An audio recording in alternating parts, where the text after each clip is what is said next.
জিওডলান চ্যানেলটিতে সকলকে স্বাগত জানাই। প্রিয় বন্ধুরা, 13ই মে 2023 শনিবার প্রকাশিত হলো 2023 সালের কর্ণাটক বিধানসভা নির্বাচনের ফল।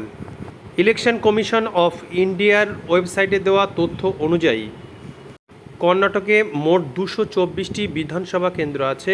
সব কেন্দ্রেই ভোট হয়েছে এবং প্রতিটি কেন্দ্রের ফলাফল ঘোষণা করা হয়েছে।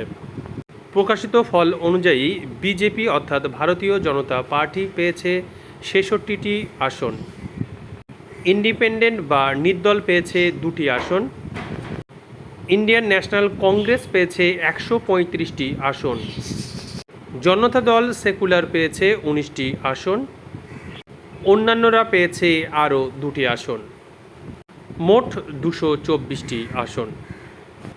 কোন দল কত ভোট পেয়েছে তা পাই গ্রাফের সাহায্যে দেখানো হয়েছে। দেখা যাচ্ছে সবচেয়ে বেশি ভোট পেয়েছে ইন্ডিয়ান ন্যাশনাল কংগ্রেস 42.88%। বিজেপি অর্থাৎ ভারতীয় জনতা পার্টি পেয়েছে 36% ভোট। জনতা দল পেয়েছে 13.29% ভোট।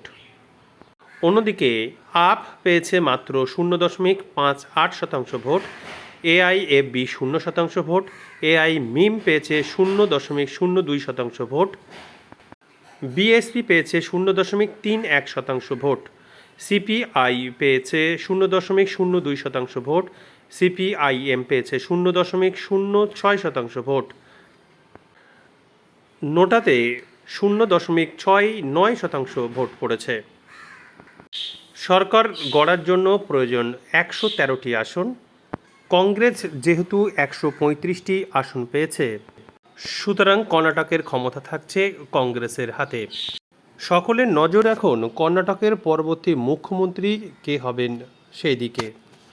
প্রাক্তন মুখ্যমন্ত্রী সিদ্দারামাইয়া না প্রদেশ কংগ্রেস সভাপতি শিবকুমার, কে হবেন পরবর্তী মুখ্যমন্ত্রী? আপনার মত কমেন্ট করে জানান। ধন্যবাদ।